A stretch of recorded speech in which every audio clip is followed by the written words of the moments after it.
Good morning, Aspire listeners and community. First off, happy Thanksgiving. I am so thankful for all of you for tuning in each and every week for the past 4+ years, but then also for all of the amazing work that you do every single day to serve your students, your colleagues, parents, and community.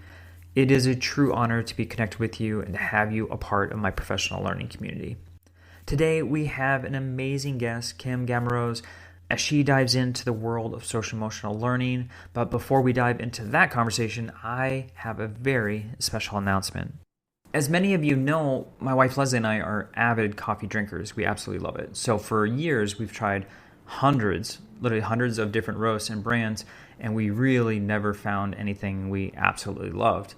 One day, about 6 months ago, our friend Shannon just happened to drop by. She had an extra bag of coffee, fresh roasted, and she was like, "This is the best coffee I've ever tasted." And we're like, "Oh, okay, we'll see."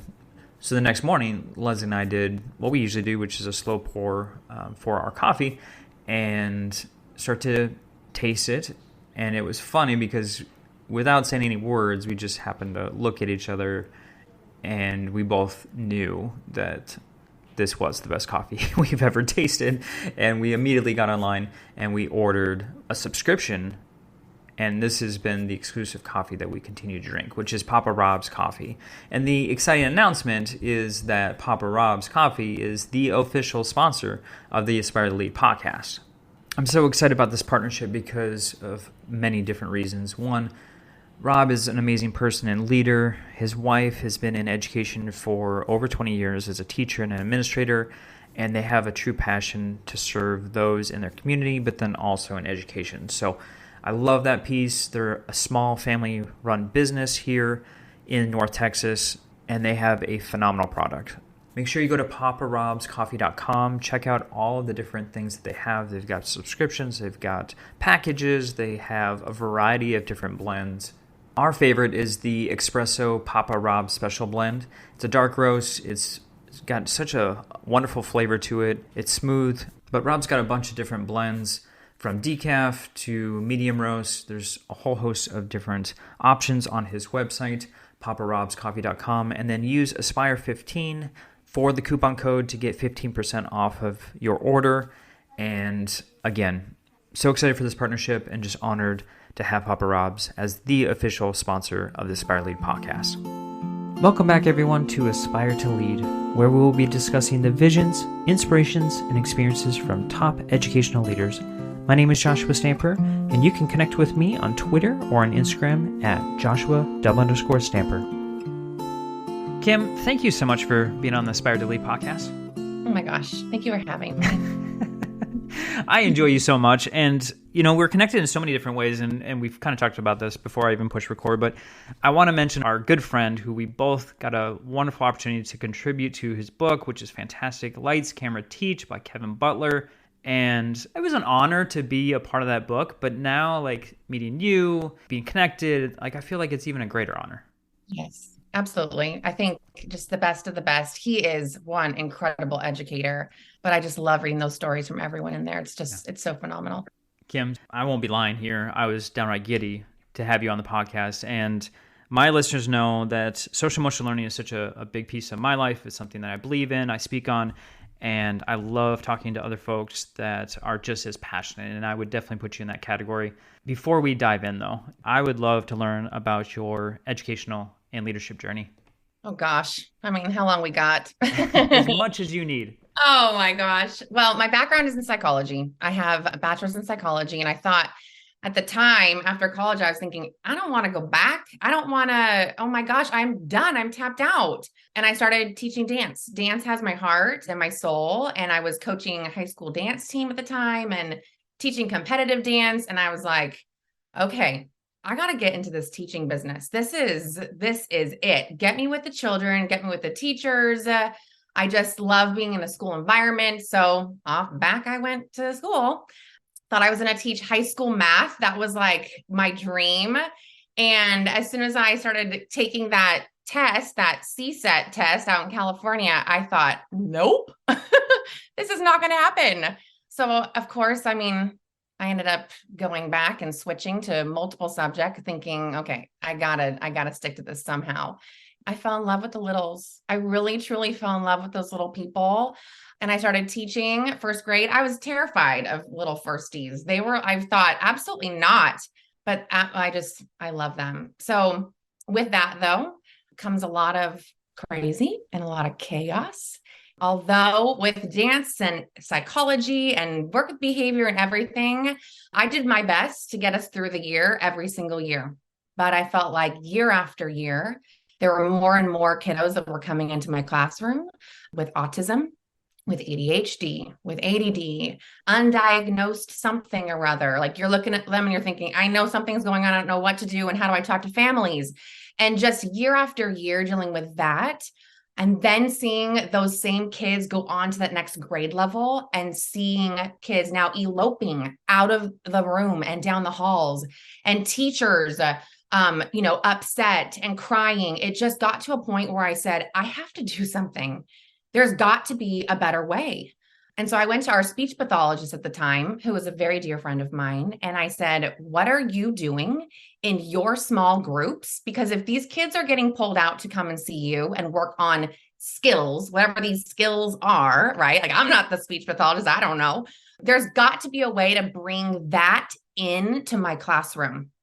And so she handed me two things, really. It was a book about the zones of regulation, and it was Social Thinking's We Thinkers curriculum. And I said, oh my gosh. I mean, I sat down that night and I went through those books. I was thinking, this is it. And from then, I mean, I just started bringing stuff into my classroom. It was the way we spoke to each other. It was checking in. It became like a systematic way of teaching. And I thought, I can do this. And if I can do this, my colleagues can do this. And so I ended up coaching my colleagues. That blew up. Fast forward a few years later, I started coaching teachers across my school district. Fast forward, then I was plucked out of the classroom and worked for my school district at the time. And I thought that was really my dream job. I thought I had made it. I'm working at my district office and I'm going to just take social emotional learning everywhere. And I mean, when I started, SEL wasn't a thing. I just thought it was good teaching. I thought it was, this is just what we do to get by, to help all students, right? We need to teach these skills. We can't expect them. And then that school year started and then COVID hit. And I truly loved teaching and coaching teachers, getting in their rooms with them, like literally crawling on the ground, coaching them and working with the children. But with COVID, it just became, okay, now it's bigger than that. How do we support our families now? And then I ended up moving. So I was in Southern California and I moved to north of Dallas, Texas. And now truly I get to coach and teach teachers, administrators, and families all across the world. And this is my dream job. And you do a phenomenal job of that. And you are literally, I could throw a rock and hit your house probably from where I'm at, which is just crazy. Yeah. So welcome to Texas and so glad you're here. And then, yeah, I want to talk about what you do because you are in classrooms all the time with schools, working with them, building systems with social emotional learning, which I absolutely love. And I don't know if you have had similar situations, but whenever I'm in a session working with teachers, there's always a certain percentage that the biggest question is, why? Why do I need to do this? Because as all educators, when we become teachers, we fall in love with the curriculum or the subject matter that we're teaching. And that is really our focus as far as the lesson plans and the objectives and learning outcomes, right? But when it comes to behavior, classroom management, social emotional learning, a lot of times that's not something that we have learned a great deal about. And then it's always, well, why do I need to do that? So when someone comes to you with that question, what is your response? I mean, my favorite quote is always, SEL isn't one more thing on the plate because baby, it is the plate. I mean, that's honestly what I live and die for, truly. But I think it's a huge mindset shift for educators, for adults, truly.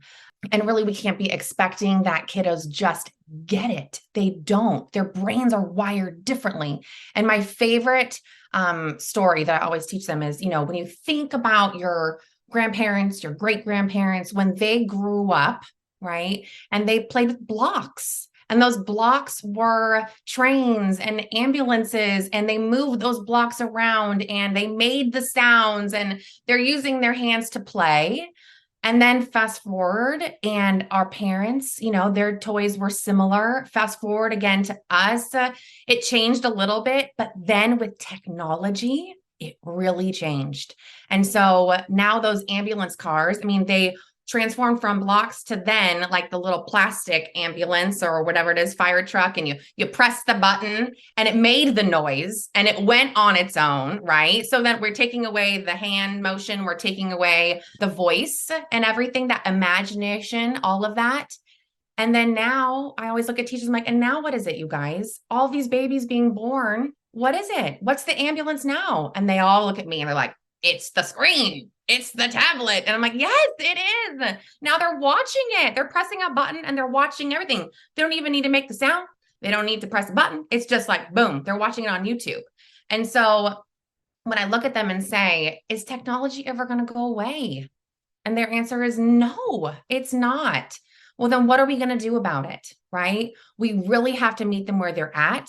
These skills are lagging, or what I tell them is it's lacking completely. They don't have the skills. So what are we going to do to support them? Because you, as the teacher, your job is to teach, right? And you can't do your job unless they have the skills so that you can do it. And they're like, okay, Kim, I guess I'll listen to you, right? That's my favorite.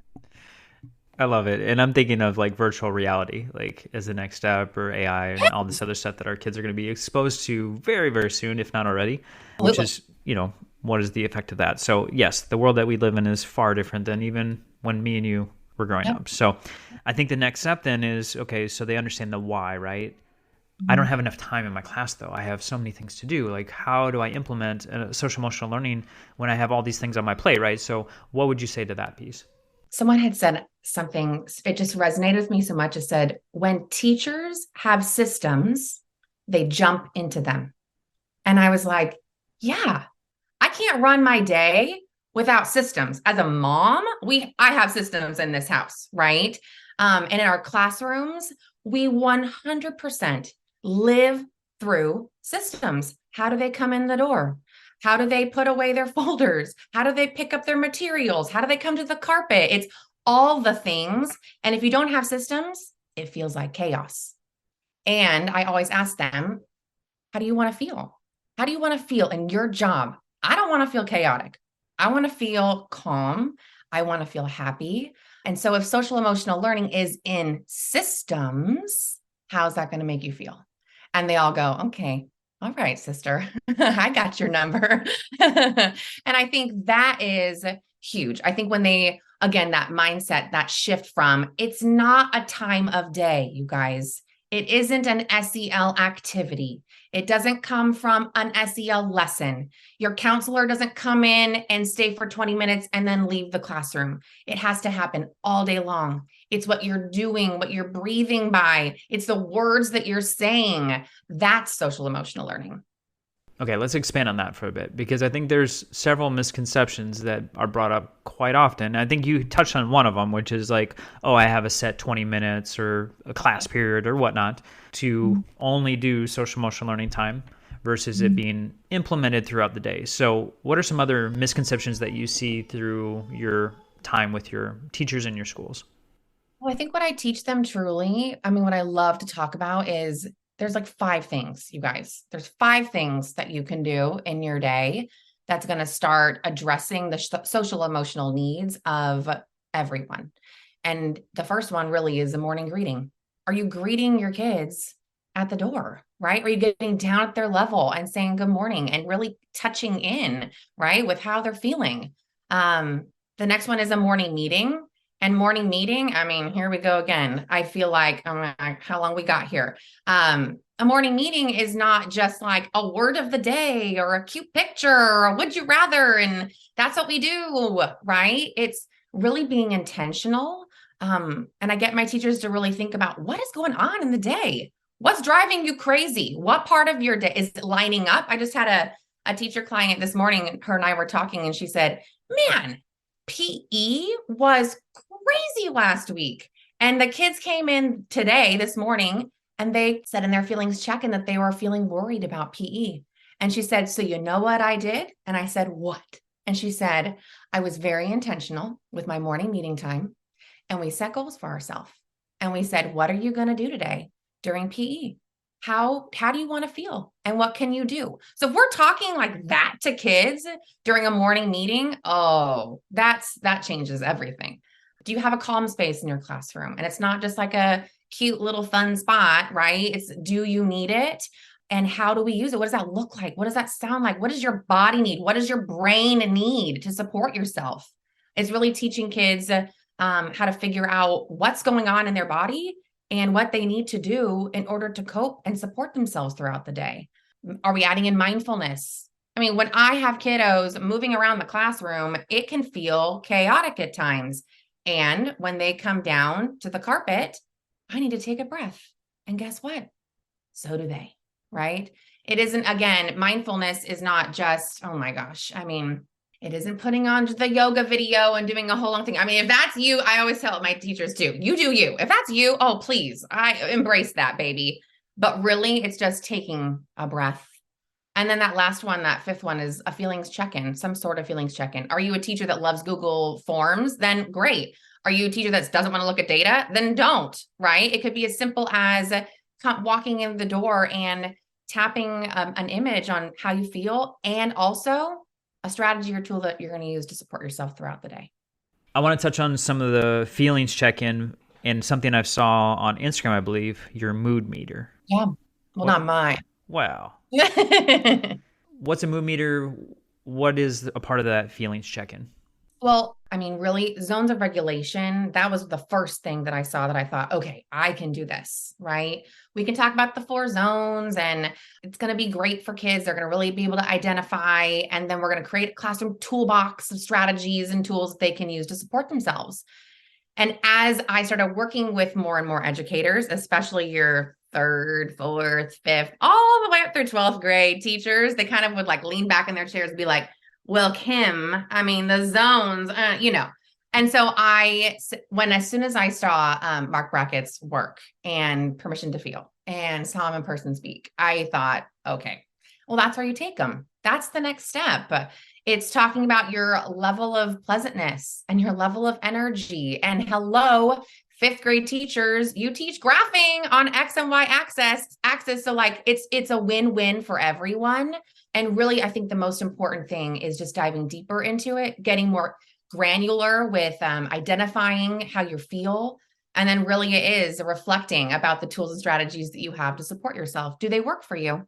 Are they working? And if not, that's not a tool in your toolbox. We got to figure out what's really going to support you. And I think as the adult too, we need to be focusing on that, right? It's not just for the kids. It's us too. If taking a deep breath isn't going to work for you, then what do you need to do? Do you need to take a walk? Go ahead and take a walk. Yeah, if you're teaching strategies, you better be prepared to model them. Oh, yes. Yeah.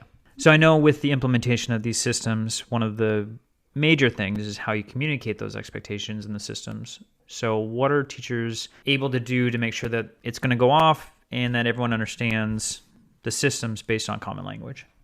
I mean, my favorite thing really is talking about the social emotional chain reaction. And it's really about how your behaviors, whether expected or unexpected, affect the thoughts and feelings of the people around you, which affects how they're going to treat you or how they're going to react towards you. And then that is going to affect how you feel about yourself. And so if we can have continuous conversations about that over and over again, about, they do something amazing that's expected and you feel happy and excited as a teacher and the people around you feel happy and you're going to get, PBIS rewards points and table points and marbles in the jar. And then how are you going to feel? You're going to feel amazing. And the flip side of that too is when you show something that's unexpected, right? It makes people feel uncomfortable. Me as your teacher, I might feel frustrated. The people around you might feel annoyed, right? And they might not want to play with you out, at recess. They might not invite you to the birthday party. I might use a mean teacher voice. And if that happens to you, how are you going to feel? And I think it's all about how do you want to feel at school, right? Kindergartners, ask the kindergartners, how do you want to feel at school? Happy. Yes. Excited. Yes. Proud. Yes. And absolutely, as a teacher, I want to feel that way too. I want to feel happy. I want to feel excited at school, right? So again, if we're talking about that, and that's our common language about what's happening throughout the day, I mean, that's a game changer right there. So with all of these tactics and skills, it seems like teachers need to be extremely intentional to make sure that this is something that is going to be productive for their classroom culture and for the skills for their kids. And I know you have like kind of this mentality that you teach on. So I really would love to dive into that. Yes, I knew you were going to go with that. I love it. So I had heard from a coach of mine. She had said this thing about bison. And I was like, bison, like the animal? Are you kidding? And she said, yes. She said, Kim, the thing about bison and cattle in a storm is so crazy. And I was like, okay, well, tell me. And she said, in a storm, your cattle are terrified. They run away from that storm. They see the lightning, they hear the thunder, and they run away from it. They're terrified of it. They don't know what to do. So they're scared. And the bison are totally different. The bison are fearless. The bison run into the storm. And I thought, oh man, I've been a bison all my life, right? Truly. So many storms, so many terrible, horrible, no good, very bad days, and so many failures, right? And instead of running away, I ran into that storm time after time.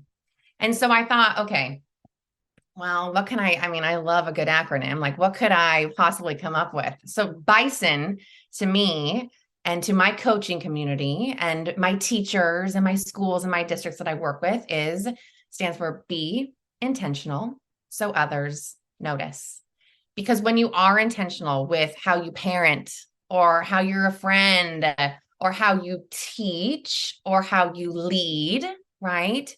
When you're intentional, other people notice. They come to you and go, wow, it feels different in here, right? I just had one of my teachers the other day. She said, Kim, you'll never guess like who came through my door and said, oh my gosh, you're an amazing teacher. I was like, oh my God, who? Was it a parent? Had it been a parent? She said, no, it's the custodian. He was there late night and he just walked in. He heard me talking to my family. She held like a Zoom family night. Right. Because that's one of the things I talk to them about is no, it comes from you. This social emotional learning stuff, it comes from you. You talk to your families. They want to hear it from you. They're not going to say, thank you for teaching my kid how to read the word and. No, they're going to say, thank you so much. My house feels different. This custodian was walking by and came up to her at the end and said, oh my gosh, you're amazing. And I said, that's the bison. That's the bison, baby. Other people sure are noticing. So there's an additional resource with this also, correct? What do you mean? Well, I believe you're currently writing a book. Is this true? All right. It's true. I decided it's been in my blood for a long time. However, it didn't become super clear until recently. I just said, I've got to get this out. So yes, it's just in the works. It's all the things. It truly is that bison mentality. It is teaching like a bison and leading like a bison and parenting like a bison, because those are the people that I work with. I work with the teachers. I work with the administrators, right? I work with the district leaders and I work with the families. And if we can all be intentional, the world is going to be a better place. 100%. And I love the imagery of the bison. I've never heard that before, but I just absolutely love it because I can picture so many leaders that I've witnessed, instead of running away from adversity, going headfirst into it to make sure that they're taking care of those who they're serving. This podcast is a proud member of the Teach Better Podcast Network. Better today, better tomorrow, and the podcast to get you there. You can find out more at teachbetter.com/podcasts. Now let's get back to the episode. Absolutely love it. I cannot wait for your book, by the way. So I might be pushing people out so I could be first in line to get it once it comes out. I also want to talk about some of the other projects and resources that you have available, because you are a wonderful resource that I want my audience to make sure that they're tapped into. So let's talk about your coaching community. So will you share with them what that's about and how they can be connected to that? course. So on my website, celebrategoodtimes.com with an SEL, right? I have, if you're a teacher, if you're an administrator who's like, just give me the good stuff or just give me like a roadmap, that's on there. That's my Heart Hero teaching. It goes month by month, as in what system can I possibly bring into my classroom? What language can I be speaking? What are some anchor charts that I can use, like for my morning meetings, which is great. But then there's more. I mean, I know there's educators out there who are like, but I need you. Hold my hand. I need Kim in my back pocket always. And so I do have a coaching community, my Teaching Inside Out coaching community. They are educators from across the United States who are like-minded and heart-centered, just incredible educators. And it spans, I mean, all ages and all years of teaching. One of my teachers just said to me the other day, she's like, Kim, I guess you can teach an old dog new tricks. And I thought, yeah, you got it, sister. It's really, really incredible. And that's really changed and transformed into even more things. I'm going to do a live event out in Southern California in April. I'm so excited just to be back in my home space in Orange County, just to have educators just give them the good stuff. I think we just want a good, like, no funny business. Just give me the good stuff. And I want to sip some champagne while I'm doing it. So we're going to sip and celebrate. And really, if there's more, everyone wants more, then I'm also planning a retreat. I'm thinking Cabo in the summertime. This is excellent. I know, because I mean, honestly, I feel like everyone talks about self-care, right? What are you going to do? What are you going to do? Take care of yourself. And teachers don't want to hear it. Like, just stop. It's bugging me. That whole thing, it just like irks them. And so I feel like to feel truly seen, to feel truly supported, you need to have a like-minded community and you've got to have fun. You have to. And so I feel like, I mean, I want to have more fun in my business. I don't know about you, but I need to have more fun. And I'm going to travel with them and we're going to learn and celebrate and just love on each other. That's what we need right now. Couldn't agree with you more. And very excited for that, both in Southern California, beautiful area. And then also, I mean, good night, retreat in Mexico. Doesn't get any better than that. So make sure that you're making those connections with Kim and looking at those events, because that's going to be powerful. And then also the book when it comes out.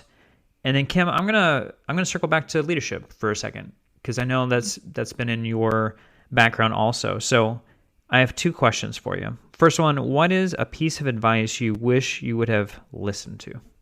Oh man. Well, I love the don't take no for an answer.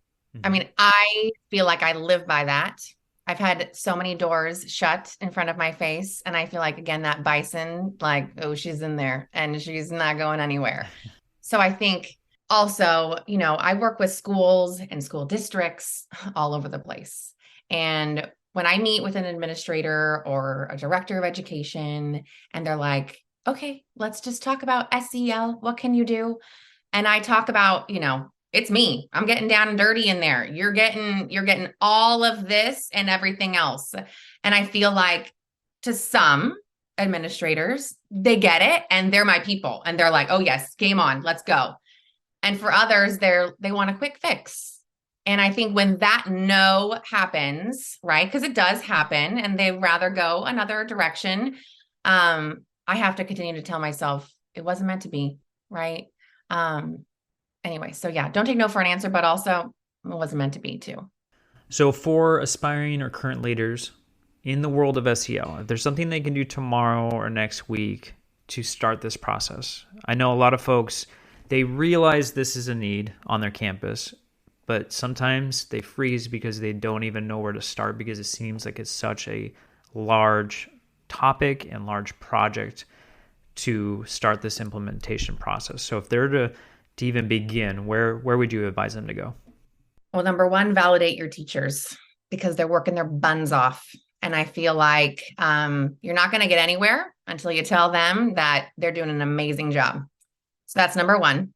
And then I think number two is you've got to create some sort of easy roadmap for them to follow, right? And I always tell my district leaders too, it's got to be pretty. because educators, I'm not going to click on anything if it isn't pretty, right? I'm not going to print anything out. I'm not going to do anything unless it's pretty, and the pretty goes a long way. So again, validate for sure, and then create some sort of roadmap for them that includes things that they've already been trained in. If they've already been trained in whatever it is, zones, let's just say, or something like that, include that on there. Don't give them something new just because, right? Somehow put it into that framework or that roadmap for them so that they don't think that it was a big old waste of time, because time is everything to a teacher. Time is everything. And this is a slow process. Yes. Mm-hmm. So I think that's another misconception. Like you were talking about earlier, the quick fix does not exist in the world of social emotional learning. Yeah. All right, Kim, I want my community to connect with you as soon as possible. So how can they connect with you on social media? So on Instagram, I'm always on Instagram at SELebrate Good Times with an SEL. And also on my website, same thing, celebrategoodtimes.com. I just love connecting with my community. I know that I'm not for everyone. However, my people are my people for life. Awesome. Well, we'll have all of those links in the show note, and click on that. Kim does a fantastic job, not only with her support to school districts, but I love your Instagram page, and your website's gorgeous. I mean, you talk about the visuals. I mean, you've got it. So oh, how pretty. It's wonderful. Kim, you are an amazing educator, an amazing support system to so many educators across the country. I'm so excited to see what you're doing. And of course, like I said, I'll be the first in line for your book. Make sure I share that out as soon as it's published. And I am just so honored that you would join me today on Aspire to Lead. Well, thank you so much for having me.